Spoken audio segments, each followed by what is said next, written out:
नमस्कार दोस्तों, मेरा नाम है रुपेश कुमार रॉय और आपका बहुत बहुत स्वागत है मेरे यूट्यूब चैनल पर।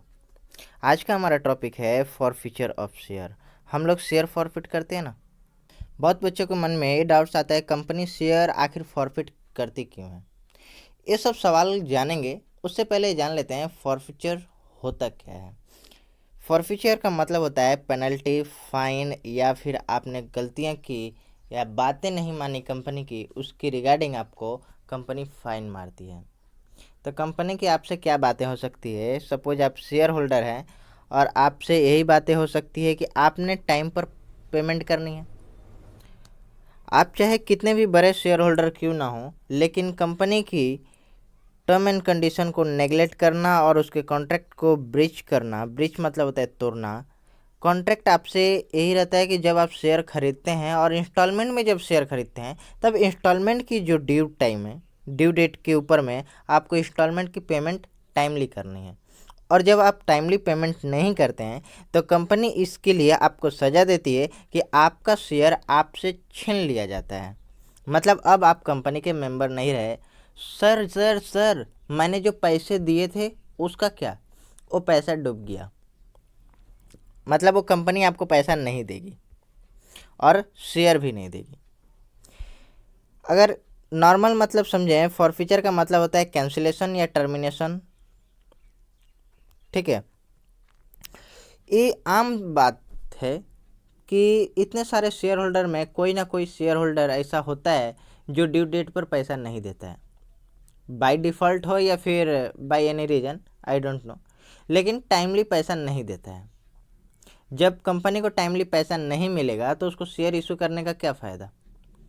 वो पब्लिक से पैसा लेने के लिए ही शेयर इशू करती है, ताकि अपने बिजनेस में इन्वेस्ट करे और ज़्यादा से ज़्यादा प्रॉफिट अर्न करे और अपने भी रखे और शेयर होल्डर को भी दे।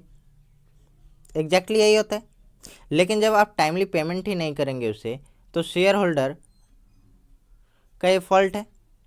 कंपनी इस केस में क्या करेगी, आपको टर्मिनेट कर देगी, शेयर छीन लेगी आपका। समझ में आया? जनरली इंस्टॉलमेंट में होता क्या है, एक एप्लीकेशन का पैसा होता है जो आप लोगों ने पहले ही दे देता है, अलॉटमेंट के लिए कॉल करता है, फिर उसके बाद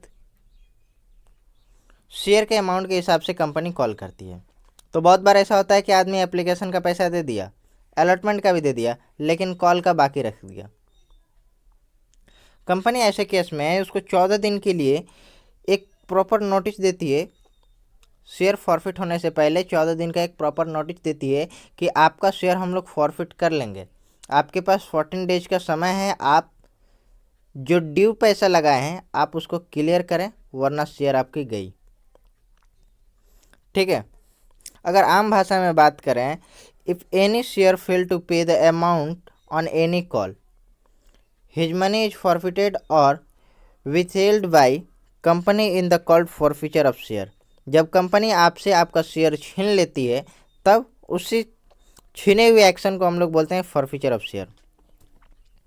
शेयर की बात छोड़ो, जब देखो गाड़ियां हम लोग खरीदते हैं, कार हो या बाइक हो या फिर कुछ भी हम लोग कार खरीदते हैं, जब ईएमआई पे लेते हैं और ईएमआई हम लोग पेमेंट नहीं करते हैं तो क्या होता है, एक नोटिस आता है और दूसरी या तीसरी बार गाड़ी हमसे छीन लिया जाता है। तो जब उसकी पूरी पेमेंट हम लोग कर देते हैं तब गाड़ी मिल जाती है। लेकिन यहाँ पर कंपनी ऐसा नहीं करता है, आपको 14 डेज का पहले ही नोटिस दे देता है। अगर आप 14 डेज के अंदर में आप सामान मतलब ड्यू जो अमाउंट है वो दे दिए तो ठीक है, नहीं दिए तो आपको शेयर दोबारा नहीं मिलेगा। Forfeiture of share refer to the cancellation और termination of membership of share hold by taking away of share and right of membership. आपको शेयर और राइट ऑफ मेंबर दोनों से हटा दिया जाता है।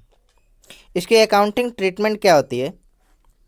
Accounting treatment forfeiture of share की होती है शेयर कैपिटल अकाउंट डेबिट। हम लोगों ने जितना कॉल्ड अप किया रहता है, कॉल्ड अप अमाउंट, देखो यहाँ पे कॉल्ड अप अमाउंट, जैसे 10 रुपये इंस्टॉलमेंट है और कंपनी ने 8 रुपये तक ही कॉल्ड किया है, तो हम लोग number of share, suppose 500 share का पैसा नहीं मिला, 500 शेयर का सिर्फ एक का पैसा नहीं मिला, अलॉटमेंट या फिर कॉल या फिर किसी भी चीज़, और 8 रुपये तक कंपनी ने कॉल किया, अगली कॉल नहीं की, उससे पहले आपको नोटिस दे दिया, तो जितने कंपनी ने कॉल किया हम लोगों ने उतना ही कॉल्ड अप अमाउंट लेना है। पैसा किसका नहीं मिला, अलॉटमेंट का नहीं मिला या फिर फर्स्ट कॉल का नहीं मिला या फिर फाइनल कॉल का नहीं मिला, जो नहीं मिला और जितना अमाउंट नॉट पेड है वो लिखेंगे, और जितना अमाउंट रिसीव्ड हो चुका है, जैसे अलॉटमेंट का पैसा मिल गया या फिर अलॉटमेंट का पैसा मिल, एप्लीकेशन तो हम लोग पहले ही दे देते हैं, अलॉटमेंट मिल गया, फर्स्ट कॉल मिल गया, वो ले लेंगे। ठीक है, इसके रिगार्डिंग में क्वेश्चन करेंगे तो ज़्यादा क्लियर होगा आपको। ये तो था कि जो कॉल का अमाउंट नहीं दिया उसका नाम डायरेक्टली लिख दिए, लेकिन कभी कभी क्या होता है कंपनी उसको कॉल्स इन एरियर में डाल देता है। जब transfer in calls in arrear कर देता है तब हम लोग क्या जर्नल एंट्री पास करते हैं, share capital account debit to calls in arrear account, जो पैसा अभी तक नहीं मिला, और फॉरफीचर शेयर जो पैसे मिल चुके हैं हमें। इतने में आपको तो कोई डाउट्स नहीं आनी चाहिए। अगर कोई डाउट्स है तो आप हमसे पूछ सकते हैं कमेंट बॉक्स में, या फिर हमें व्हाट्सअप भी कर सकते हैं।